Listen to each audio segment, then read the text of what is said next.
यदा यदा हि धर्मस्य ग्लानिर्भवति भारत अभ्युत्थानम् अधर्मस्य तदात्मानं सृजाम्यहम् परित्राणाय साधूनां विनाशाय च दुष्कृताम्। उसके जीवन में हमेशा आनंद ही आनंद रहता है। हम लोगों का दादा भगवान के पॉइंट्स जो मेन पॉइंट्स हैं 147 पॉइंट्स वो पढ़े जा रहे हैं। 147 पॉइंट में हम लोगों का कल पढ़ा गया था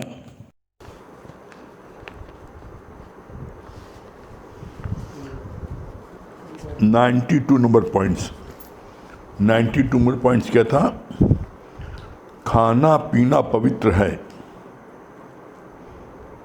कभी भी इच्छा न रखो कि क्या खाएगा क्या पहनेगा, है ही सब भगवान का। कल यहाँ तक हुआ था।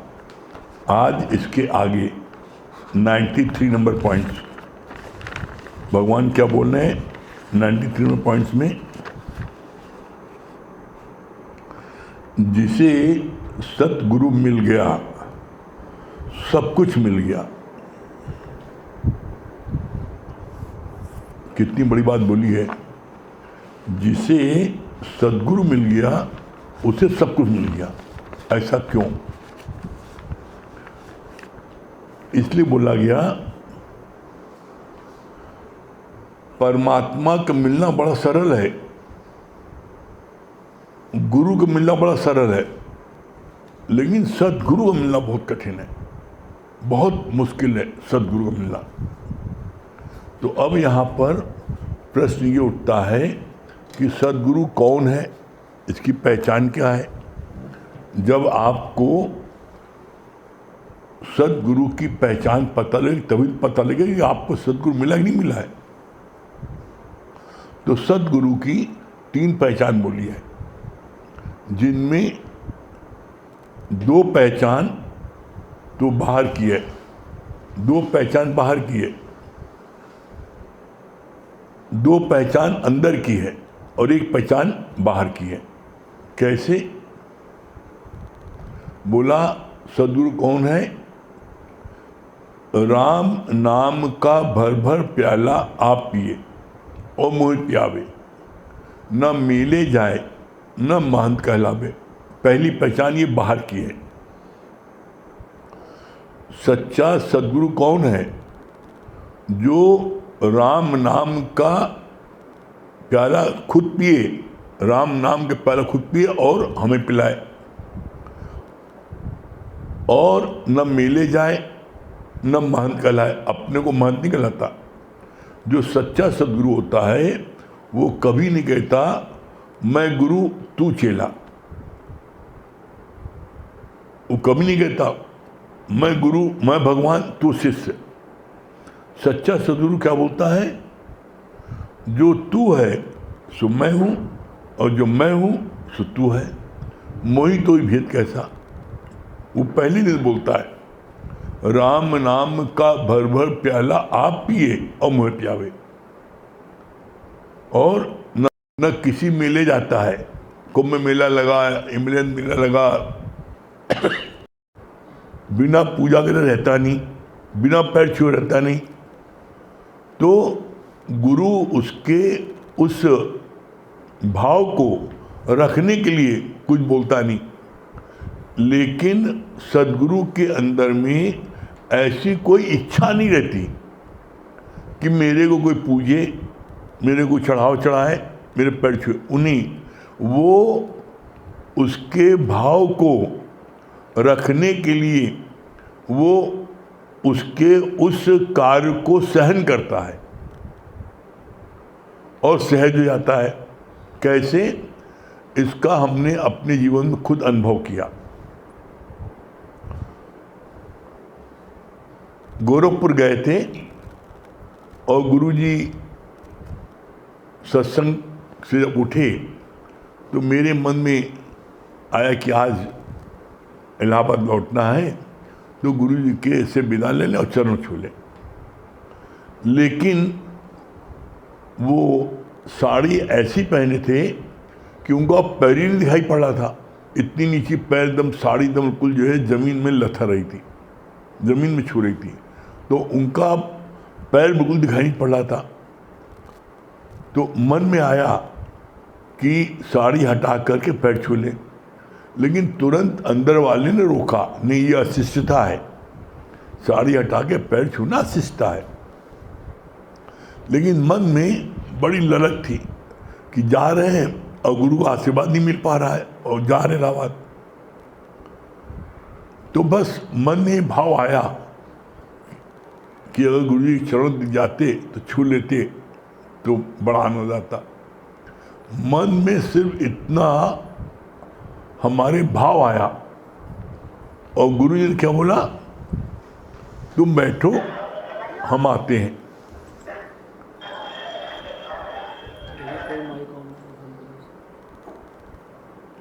बोला तुम बैठो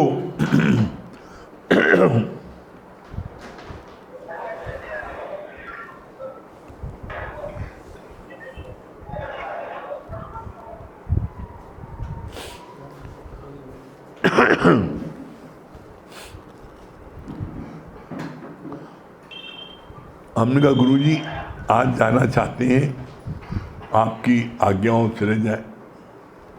तो कितना गुरु ने, अच्छा बैठो आ रहे हैं, इतना हमसे बोला और कमरे में गए हैं, हम बता रहे आधे मिनट में आ गए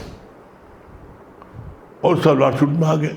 हम आज दिन तक नहीं सोच पाए, आज दिन तक नहीं सोच पाए कि आधे मिनट में कौन साड़ी तुम्हारी सलवार सूट पहन लेगा। तो फिर बाद तुरंत ध्यान आया, अरे भगवान के लिए कौन सी बड़ी बात है। और आधे मिनट में लौट के बाहर आ गए सलवार सूट में। अब पूरा पैर सलवार सूट में पूरा पैर दिखाई पड़ रहा है, अब आराम से पैर छू लिया हमने। तो गुरु जी मुस्कुराने लगे। तो गुरु भक्त के भाव को रखने के लिए ऐसा कर लेता है, उसको अंदर में शौक नहीं है, कोई इच्छा नहीं है। तो बोला राम नाम का भर भर प्याला आप पिए मोह प्यावे, न मिले जाए न महंत कहलाए, और पूजा भेंट लेवे। वो किसी प्रकार की अपनी पूजा कराना को उसको इच्छा नहीं होती और न कोई भेंट लेने की उसकी इच्छा होती है कि हमें भेंट दे। दूसरी पहचान क्या है, ये अंदर की है। दूसरी और तीसरी पहचान अंदर की है। सच्चा गुरु मिले तब जानियो, सच्चा गुरु मिला तब जानियो, जब मिटे मन मोह ताप। सच्चा गुरु जीवन में मिला तब जानना, जब तुम्हारे मन से राग और द्वेष कम होने लगे और समाप्त हो जाए। इस दर पर कोई एक व्यक्ति ऐसा नहीं है जिसने मात्र सिर्फ 8 दिन सत्संग सुना हो और उसके अंदर से राग द्वेष कुछ न कुछ कम न हो गया हो। चाहे 10 पैसे कम हुआ हो और चाहे 10 आने कम हुआ रुपए में, लेकिन कम जरूर होगा। तो बोला सच्चा गुरु मिला तब जानियो, जब मिटे मन मोह ताप। तुम्हारे अंदर में पहले किसी से इतना ज़्यादा उससे तुम्हारा लगाव हो जाता है, मोह हो जाता है कि बिना तुम उसका रह नहीं पाते, और किसी से इतनी जेलसी आती है, इतना जलन आती है कि तुम उसको देख नहीं सकते। जिससे मोह आता है उसके बिना तुम रह नहीं पाते, बेचैनी आते हो, और जिससे जलन होती है, नफरत है, उसको तुम देख नहीं सकते। जैसे ही तुम्हारे सामने जिससे द्वेष होगा, आपके सामने आएगा, तो आपके चेहरे पर न चाहते हुए हम लोगों ने अपनी आंखों से देखा है, जिसको किसी से नफरत है, जेलसी है, वो सामने आ जाता है तो उसकी एकदम से हंसी बंद हो जाती है, एकदम से चेहरे में गंभीरता आ जाती है। क्यों? जैसे अपने किसी विरोधी को देखा तो उसके अंदर रिएक्शन आ जाता है।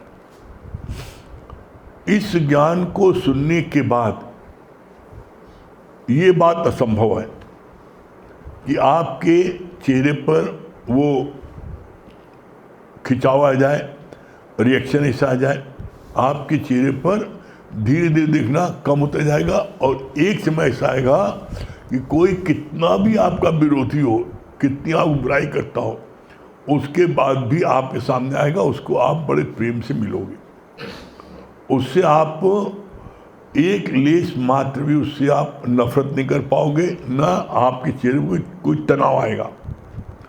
ये नेचुरल होता है। बोला कि चेहरा हर एक का आईना होता है। चेहरे से पता लगता है कि तुम्हें किसी का आना अच्छा लगा या उसका आना खराब लगा, ये पता लग जाता है चेहरे से।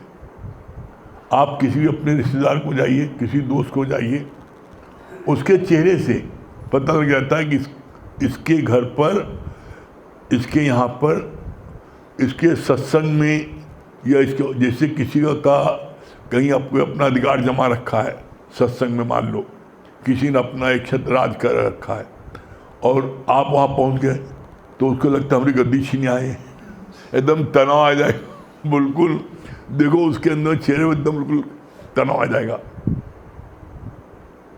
तो बोला ये रिएक्शन तुरंत हो जाएगा उसके अंदर। वो लाख छुपाना चाहे लेकिन तभी छुपा नहीं सकता। तो बोला ये जो है राग द्वेष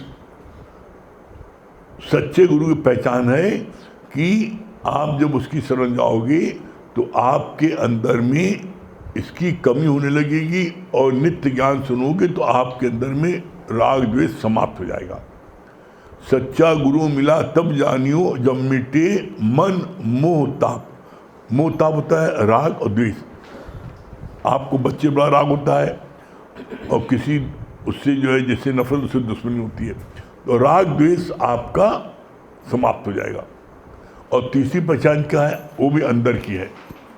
क्या अंदर की पहचान है? जिस मिलिए हुए आनंद सो सदगुरु कहिए। जिसके मिलने से आपके अंदर में आनंद की घंटी बजने लगे, आपके अंदर बड़ी प्रफुल्लता आ जाए, तो समझो सच्चा सदगुरु है। कभी किसी को वहाँ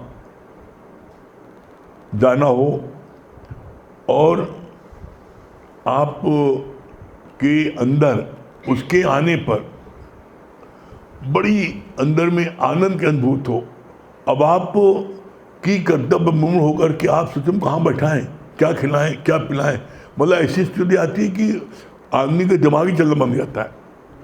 जिससे प्यार हो जाता है तो उसके पहुंचने पर वो व्यक्ति सामने खड़ा खड़ा कुछ बोल नहीं पाता, तो उससे कहा जाता है भैया बैठो नहीं, बताओ कहाँ बैठे। अरे अरे आइए वही बैठे, एकदम से बिल्कुल हो जाता है। ये पहचान है। ये जो बोला जिस मिलिए हुए आनंद, आपको कोई व्यक्ति कितना धन दौलत दे दे, कितनी बड़ी पोस्ट दे दे, उसके बावजूद भी आपके अंदर में वो आनंद की प्राप्ति नहीं होगी। खुशी मिलेगी, आनंद अलग चीज है, सुख दुख अलग है। ये द्वंद्वी जोड़े हैं, जहाँ सुख मिलेगा वहाँ दुख मिलेगा, जहाँ मान मिलेगा वहाँ अपमान मिलेगा, जहाँ लाभ होगा वहाँ हानि भी होगी। आनंद का विलोम नहीं है, आनंद का ना आनंद नहीं है, आनंद आनंद ही है। तो बोला ये आनंद की प्राप्ति आपको कब होगी? जब आप सच्चे सद्गुरु से मिलोगे तो आपके अंदर वाला खुद ही ये बता देगा, और अंदर वाला बता देता है ये सच्चा सद्गुरु, अब हमको सही दर मिल गया बस। मतलब अंदर वाला इस बात को डन कर देता है। जैसे कभी आप कोई सौदा ले रहे हैं और आपको कोई चीज़ एक बस ये चीज़ भाग गई, बस इसी को लेंगे। उसी तरीके से एक दिन सत्संग सुनते सुनते सच्चे सदगुरु के प्रति मन में एकदम भाव आता, बस जो मिलना था मिल गया, अब हमें कुछ नहीं चाहिए। तो जब ऐसी स्थिति आ जाए तो समझ लो हमें सच्चा सदगुरु मिल गया। जैसे बोला गया ना, आपके जो पॉइंट पढ़ा गया है आज, ये 93 नंबर पॉइंट पढ़ा गया है, जिसे सदगुरु मिल गया उसे सब कुछ मिल गया। सदगुरु मिलने के बाद में कोई चीज पाने की जरूरत ही नहीं है। क्यों? क्योंकि सदगुरु मिल जाने में क्या हुआ, उसने तुम्हारी जिम्मेदारी ले ली, तुम्हें कुछ नहीं करना है। आपको सिर्फ सदगुरु की नौका में बैठ जाना है। नौका कौन सी? ये सत्संग रूपी नौका। इस सत्संग रूपी नौका में आगे बैठ जाओ। और इसीलिए सदगुरु रोज बुला के कहता भी है, आओ मेरी नैया में ले जाऊंगा भव पार। रोज बुला बुला कहता, आओ मेरी नैया में ले जाऊंगा भव पार। जैसे आप जमुना जी में नाव पर बैठते हो, नाविक की इस पार, और इस पार से आपको उस पार जाना, भाई जमुना जी उस पार ले चलो। तो नाविक नाव को खेता है, मेहनत करता है, वो चलाता है। आप क्या करते हो? आप नाव को धक्का देते हो, नाव को पतवार चलाते हो? कुछ नहीं, आप आराम से बैठे हो, ठंडी ठंडी हवा ले रहे हो, भजन कीर्तन चल रहा है, नाश्ता पानी कर रहे हो। और आपके भजन कीर्तन करते करते, नाश्ता पानी करते करते इस पार से उस पार आप पहुंच गए। तभी इसलिए बोलते हैं जब सच्चा सदगुरु मिलता है तो ये रास्ता कैसे पार होता है? ये रास्ता मंजिल को कैसे मिलता है? हसंदियाँ खिलंदियाँ खावंदियाँ बिछ होवे मुक्त, हंसते खेलते कूदते खाते पीते तो मंजिल को प्राप्त कर लोगे। कब? जब सदगुरु मिलेगा। बिना सतगुरु के मत कोई भूले भरम संसार, गुर बिन कोई न उतरे भव पार। लाख सियाने को ही डूब जाएगा। बिना सतगुरु के आज तक कोई इस भव सागर को पार नहीं कर पाया है। भव सागर क्या है? यही भय सागर। ये जो जीवन है, जो जब याद करो सत्संग में आने के पहले पल पल भय लगता था। अरे यहाँ तक कि हम अपनी में बता, बिल्ली भी छत से कूदती थी, जिसके मेरे सोने भाप में कौन आ गया, चुरवा तो नहीं आ गया। मतलब बिल्ली के कूदने में डर लगता था। और सामने शेर आए तब भी डर। क्यों? शेर भी आ गए ना, उसमें भी भगवान है। अगर मौत लिखी है तो उसी पल जाएगी, नहीं लिखी है तो यहाँ कितना कोई खुद नहीं कर सकता, वो आगे पैर चाटने लगेगा। मतलब क्यों? क्योंकि जब आपकी ब्रह्माकार दृष्टि हो जाएगी तो फिर वो आपको कभी भी अटैक नहीं करेगा।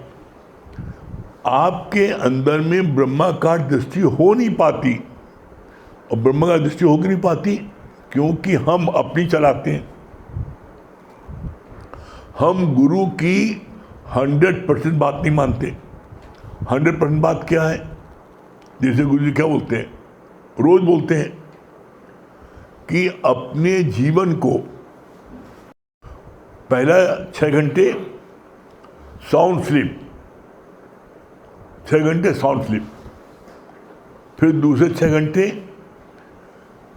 दैनिक क्रिया कर्म, खाना पीना, एक्सरसाइज, वॉकिंग, 6 घंटे इसमें देना। शरीर के स्वास्थ्य ठीक रहे, योगा व्यायाम, दैनिक क्रिया कर्म, खाना पीना, इस 6 घंटे। 6 घंटे अपने जीव को उपार्जन, किसी भीख नहीं मांगो, कर्म प्राणी मिले। आपने शादी ब्याह किया है, बाल बच्चे हैं, उनको किसके हाथ से छोड़ दोगे? खाने, किताबों देख रहे हैं, टीवी देख रहे हैं, मतलब एक साथ कई काम कर रहे हैं और भोजन करते समय सब। अरे उनका भैया प्रभु कम से कम जिसके लिए इतनी मेहनत कर रहे हो, चैन से बैठ के प्यार से खाओ। तो तुम देख रहे हो टीवी में मुंह में कौड़ डाल रहे हो, तुम काट डाले, तुमरे कौड़ में क्या चीज आया, चींटिया हुआ, चेटा हुआ, बिच्छुआ, क्या तुम मुंह में डाले जा रहे हो, देख भी नहीं रहे हो। तो बोला अच्छे से, जब आप कभी, आप ये बात भी अपने अनुभव से करें, आप कभी भी भोजन को, जो सब्जी है, दाल है, जो भी चीज़ बनी है, जो भोजन सामने है, उसको एक एक चीज़ को देख देख करके और उसके गुण याद करके, इसमें क्या क्या गुण है, ये हरी सब्जी इसमें क्या गुण है, और उसको खूब, भगवान का प्रसाद है, खूब प्रेम से आप खाओ। देखो आपके शरीर में कितना लगता है, खूब अच्छे से चबा खाओ। ऐसे नहीं हवा पता लगा बस दुख और मारा अंदर लेगा, गड़प कर लेगा। तो फिर ऐसा करोगे तो तुम्हारा लीवर भी खराब हो जाएगा, किडनी खराब हो जाएगी। क्यों? क्योंकि अंदर जो है, तुमने कौर जो अंदर डाल लिया और उसको अंदर चबाए नहीं, तो अंदर फिर उसको पीसने का काम आपका लीवर और वो करती है किडनी, वो जो उसको पीसती है। तो जो चीज़ आप इस्तेमाल ज़रूर से ज़्यादा करोगे जल्दी खराब हो जाएगी। जैसे आपकी कार है, अब कार को आप अच्छे से उसमें तेल डालते हो, पानी डालते हो, अच्छे से नॉर्मल स्पीड चलाते हो, उसको अच्छे से रोज धोते हो, पोंछते हो, साफ करते हो, तो आपकी कार जो है एकदम नई बनी रहती है 10 साल। और आप बहुत लोगों की कार देख लो, वो उनको लिए अब एक ही हफ्ता हुआ है, ऐसा मालूम पड़ा 1 साल पुरानी होगी। 1 हफ्ते लिए कुछ दिन पूछा ना, 5 दिन ना, कुछ बस चलो चले जा रहे हैं, न पानी चेक करना, तेल चेक करना, जब खड़ी होगी पता नहीं कहाँ खड़ी हो गई। मतलब जिस चीज़ को आप इस्तेमाल करो उसको अच्छे से करो। तो बोला ऐसे में क्या होगा, आप देखोगे कि आपकी कार कितनी सुंदर चलेगी, कितनी अच्छी है। उसी तरह शरीर भी कार है, ये शरीर ये भी कार है, इसको भी अच्छे से आप जब निकलते हो घर से तो अच्छे से आप देखो, खाना पीना खा के अच्छे से निकलो, अच्छे से फल फूल खा के। अब पता लगा खाली पेट घर से निकल गए, खाए नहीं, अब आपके जब खाली पेट निकल गए धूप लगेगी, लू लग जाएगी। खाली पेट निकल गए, कहीं आप गए और प्यास लगी, पानी पिया, इमीडिएट अटैक करेगा, तुरंत आदमी डेथ हो जाएगी। जो लोग धूप से आते हैं उस समय अंदर का टेम्परेचर बहुत ज़्यादा रहता है और उसी में ठंडा पानी पी लिया, इमीडिएट अटैक मारता है। तो बोला अपने शरीर के प्रति सावधान। तो बोला जब सच्चा सदगुरु मिल जाता है तो फिर जीवन में कुछ करने की जरूरत नहीं है, सब गुरु करेगा। क्यों? जो पुस्तक आप स्कूल में पढ़ते हो, अपने आप पढ़ते हो तो कुछ समझ नहीं आता, जब टीचर पढ़ाते हैं सब समझ आ जाता है। तो उसी तरीके से ब्रह्म विद्या भी, जब हमें सच्चा सदगुरु मिल जाता है तो मेरा काम क्या है? मेरा काम सिर्फ इतना है, कंप्लीट सरेंडर सदगुरु करते हैं, बस कुछ नहीं करें। वो आपको मक्खन निकाल के आपको मुंह में डाल देगा, सब निकलना तुम्हें है। अब आप अपने आप दही उबालो, दूध उबालो, और उसको दही जमाओ, मक्खन निकालो, इतना पुरुषार्थ करने की क्या जरूरत है? बोला नहीं, कितना अच्छा बोला उसने, नाव मिली जल भीतर तो उसको बाहों से नीर तरे न तरे। अब तुम्हें नदी में, जमुना जी में नाव मिल गई किनारे, और कह रहे भैया आप बैठ जाओ, हम तो उस पार पहुंचा दें। नहीं, हम अपनी बाहों तर जाओ, तुम्हारी नाव में न जाएंगे। अब तुम जबरदस्ती नाव की जगह अपनी बाहों तरी जाओगे, रास्ते में थक गए तो जय सीताराम, डुबकी मारा गए। तो बोला कि तुम, इसीलिए बार बार गुरु जी बोलना पड़ता है, troubles don't come if not invite them. परेशानी तुम्हारे जीवन में आ नहीं सकती है, तुम स्वयं निमंत्रण न दो। तो परेशानी निमंत्रण किसने दिया? अरे भाई नाविक खड़ा है, कह रहे भैया बैठ जाओ, पहुंचा देंगे, न अपनी बाहों जाएंगे। उसी तरह गुरु कह रहा है भैया हमारी सत्संग रूपी नौका में बैठ जाओ, हम तुमको भवपार कर देंगे। नहीं, हम तुमने सत्संग रूपी नौका में बैठे, अपने घर ही बैठेंगे, मारपीट करेंगे, रोज घर ही बैठेंगे और घर ही लड़ाई झगड़ा करेंगे। तो तू मैं करेंगे, क्या होगा? देख लो। इसीलिए बोलते हैं नरक और स्वर्ग तुम्हारे हाथ में है। तुम चाहो तो अपना घर नरक बना लो और चाहो स्वर्ग बना लो। स्वर्ग कब बनेगा? जब तुम गुरु शरण में आओगे, सत्संग में आओगे, गुरु समझ लोगे, रमत समझ मिल जाएगी तो घर स्वर्ग हो जाएगा। गुरु ने कहानी एक ने कही, दूजे ने मानी, नानक के दोनों ब्रह्मज्ञानी। घर में किसी ने एक बात कही और सब लोगों ने बात मान ली तो कहीं झगड़ा है। घर में दो सदस्य हैं, दोनों एक पूर्व एक पश्चिम, काहे माने इसकी बात? हम इसकी बात माने क्यों नहीं मानते? ईगो टकराती है। तो इसके लिए क्या है, आपने ज्ञान लिया है, आप गुरु के बच्चे हो, आप झुक जाओ।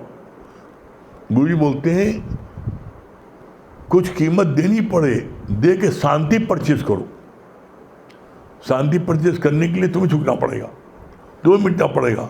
जब तुम 2 बार 3 बार, जैसे मान लो फर्ज कर लो घर ही में कोई टेढ़ा मेढ़ा है, अब वो तुमसे दिन भर बैठा रहता है, नहीं बोलता का, लेकिन आप जब भी मिलो आप प्यार से बोल रहे हो, तो बोला उसका जहर कितना भी हो तुम प्यार से बोलते जाओगे, एक दिन उसका जहर समाप्त हो जाएगा। कैसे? इसका गुरु ने बड़ा अच्छा प्रमाण दिया। सांप ने कहा इस राजा को मैं डसूंगा जरूर, इस राजा को मैं जरूर डसूंगा। बोला इस तारीख में डसूंगा, इस पर्व में डसूंगा। इसने जो है हमको बहुत कष्ट दिया था। राजा को पता लगा। राजा ने क्या किया, कहा ये मेरे महल में आएगा, मुझको डसने इस तारीख को, इस दिन आएगा। राजा ने कहा जहाँ सांप का बिल है वहाँ से लेके मेरे महल तक फूलों का गद्दा बिछा दो, जिसमें जब वो आए चल के तो उसको जमीन की खुर्राट न लगे, वो उस पर आए। और हर कुछ दूर पर दूध रख दो उसमें। अब कटोरे में हर कुछ दूर पर दूध रखा दिया और पूरा बिछा दिया गया फूलों से। जब सांप निकला राजा के महल तक पहुंचते पहुंचते उसने देखा कि हमको इतनी दूर आ गए, मेरे को जरा सा भी कष्ट नहीं हुआ। फूलों के सैया पर आए और रास्ते भर दूध पीते आए। तो वो इतना गदगद हो गया कि मैं जिसको काटने जा रहा हूँ, जिसको मैं मारने जा रहा हूँ, और उसने मेरे लिए, मेरे सुख के लिए उसने कितना यत्न किया, कितना मेरे लिए, उसका राय बदल गया। गुरु ने बोला तुम झुको, तुम मुड़ो, और जब आप झुकोगे, आप मुड़ोगे, एक बात इसमें और देख लेना, बड़े आनंद, बड़ी गजब की बात है। आप जितना झुकोगे, जितना मुड़ोगे, उतना आपको आनंद आएगा। क्यों? क्योंकि गुरु ने बोला जब आप झुकोगे, मुड़ोगे, तो गहना आप ही बनोगे। सोना जो है, आप बिस्कुट नहीं कोई पहनता, जब चूड़ी सब गोल होती है तभी हाथ की शोभा बनती है। अंगूठी गोल गोल घूमती है तब हाथ की शोभा बनती है अंगूठी।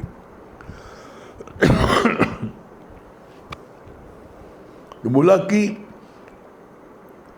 दरअसल मुड़ना ही ये जो है, ये सच्चे जो है संत की निशानी है। और आप देख लो, अपने शरीर की बनावट से देख लो, शरीर में, पूरे शरीर में एकमात्र जवान जीभ एक ऐसी है, इसको जैसे चाहो ऊपर चाहो नीचे जाए, दाएं बाएं सब तो मुड़ती है। तो देखो ये पैदा होने के साथ आती है और मरने के साथ साथ जाती है। इसको क्या बोलते हैं? नम्रता। नम्रता को संत विच्छेद करो, जो न मरता। जिसके अंदर में नम्रता है। दरअसल अकड़ना तो मुर्दे की पहचान है, नम्रता वाला कभी मरते ही नहीं ना। तो ऐसे भगवान बोला कि आप जो है अपने अंदर देखो कि ये जीव जो है नम्रता वाली है, तो बचपन से लेके अंत तक रहती है। और इसी जगह इसके बगल में दांत है, जरा से हिलता डुलता नहीं ना। अकड़ू महाराज है, तो क्या होता है देखो, आते भी हैं 8-10 साल में और बस कुछ ही समय तक रहते हैं और 30-40 में जैसे टूटा शुरू हो जाते हैं। तो बोला अकड़ने पर तुम्हें हर कोई आपको दबाने की, गिराने की कोशिश करेगा। अब जैसे मान लो एज एग्जाम्पल,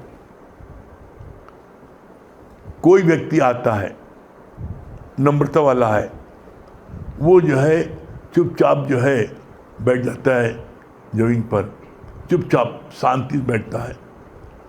तो भगवान ने बोला कि अगर वो पत्थर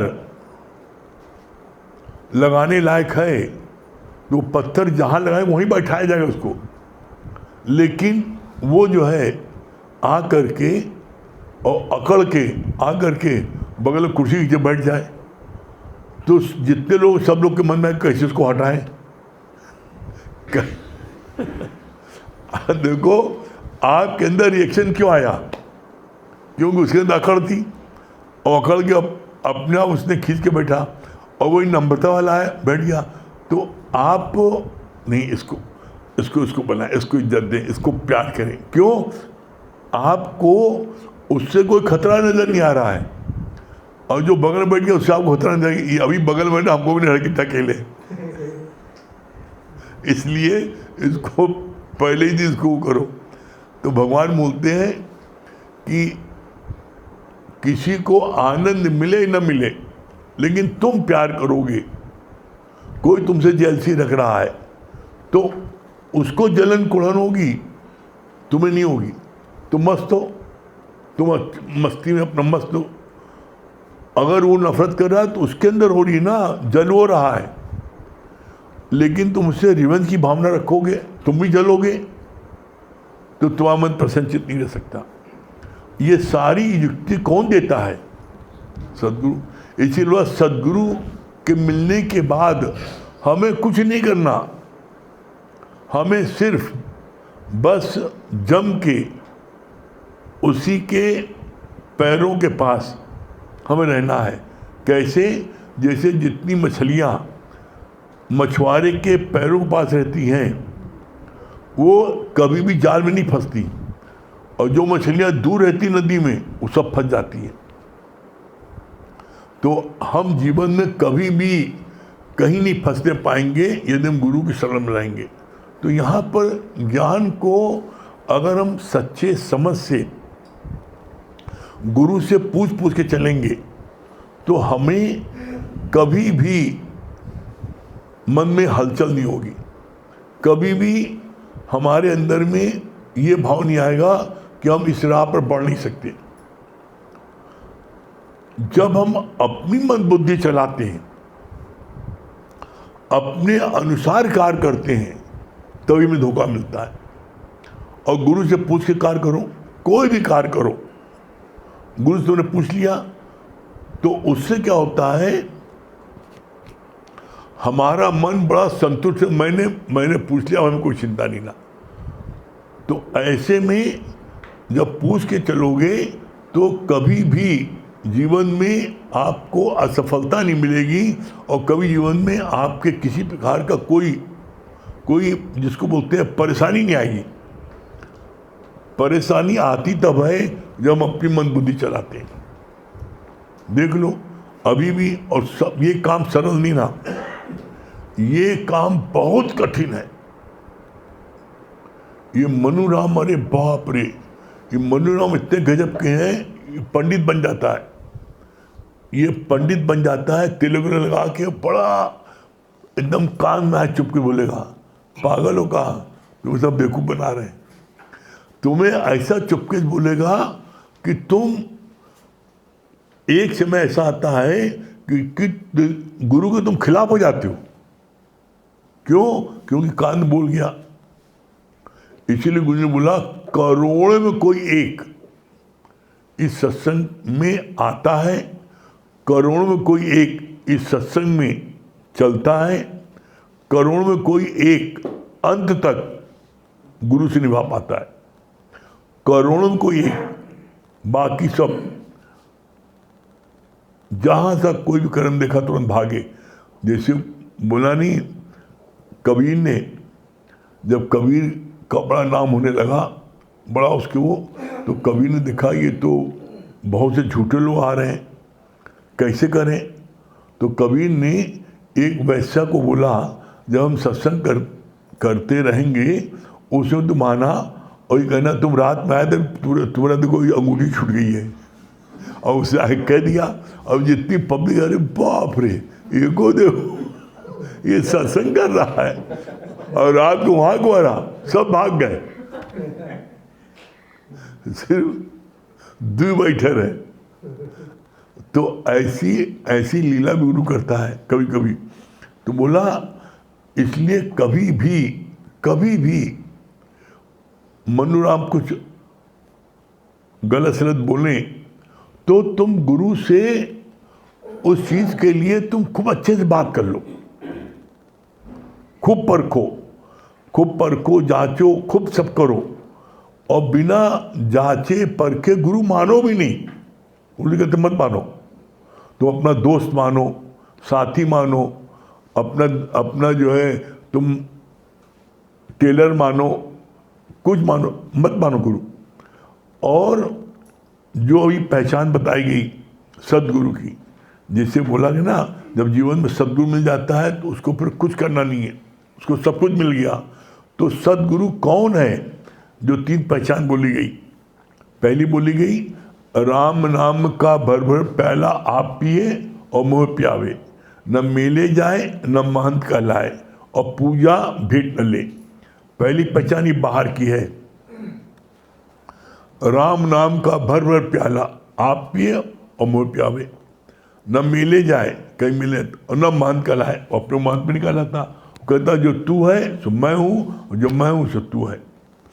और पूजा भेंट न ले, अपनी कोई पूजा कराने की उसकी इच्छा नहीं होती, और न कोई भेंट लेने की उसकी इच्छा होती है हमें कोई दे।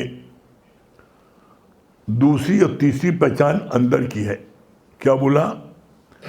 सच्चा गुरु मिला तब जानियो, जब मिटे मन मोह ताप। जब तुम्हारे अंदर से राग और द्वेष कम होने लगे, समझ लो सच्चा सदगुरु मिल गया। सच्चा गुरु मिला तब जानियो, जब मिटे मन मोह ताप।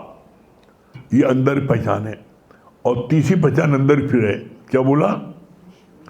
जिस मिलिए हुए आनंद सो सदगुरु कहिए। जिसके मिलने से तुम्हारे अंदर में एकदम आनंद की घंटी बजने लगे, समझ लो सच्चा सदगुरु।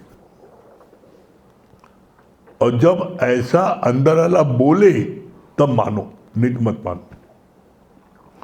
और एक बार जब मान लो, जल्दी नहीं है, जब एक बार मान लो तो फिर पीछे नहीं पलटो।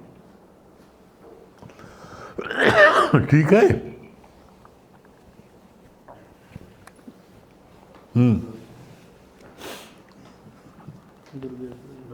हाँ दुर्गेश भैया,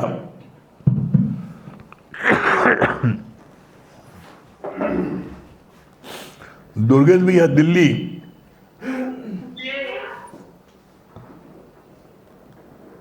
हाँ क्या बता रहे दुर्गेश भैया? बहुत अच्छी बात होती है, सही बात है। जिसे गुरु मिल गया है उससे और कुछ की जरूरत ही नहीं है, सब कुछ मिल गया है। जिसके जीवन में गुरु आ गया सारी चीजें मिल गई। हम लोग तो बिल्कुल अनुभव हम लोगों को हो रहा है गुरु जी कि कैसे आपके मिलने पे हम लोगों की अधूरापन ये जीवन जो था कैसे भरपूर हो गया है। हर चीज एकदम ऐसा लग रहा है वहाँ क्या मिल गया है, मानो जिस चीज की हमें खोज थी वो मिल गए, भगवान मिल गए मुझे। ऐसी बंद है क्या? तो हम लोग अपने भाग को सराहन कि हमें कैसे सच्चे सदगुरु मिले तो नित्य का ये ब्रह्म ज्ञान पंखा नहीं चलाओ, एसी चलाओ। दिन प्रतिदिन हम लोगों की जीवन क्या से क्या बनती चली जा रही है। बहुत शुक्राने हैं, ये बात बहुत अच्छी है। क्या बोलनी पूजा जी? मुझे ये बात बहुत अच्छी लगी ना कि नर्क और स्वर्ग तुम्हारे हाथ में है। अब तुम चाहो तो नर्क बना दो और चाहो तो स्वर्ग बना दो। ये बात भी बहुत अच्छी लगी कि सच्चे सदगुरु जो जीवन में आ जाते हैं तो किसी चीज की कमी नहीं रहती, जहाँ सब कुछ मिल जाता है। ये बात बहुत अच्छी लगी। हाँ दुर्गेश भी अब भजन सुनाइए।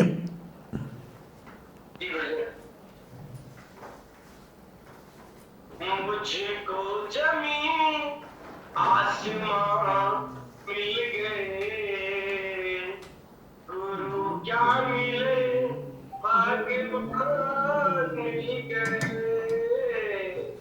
गुरु क्या मिले भगवान मिल गए। मुझको जमीन आसमां मिल गए,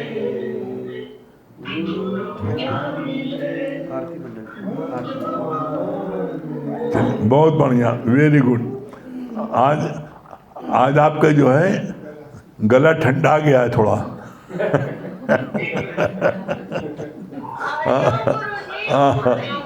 हरिओम। हाँ क्या बोल रही आरती मंडल?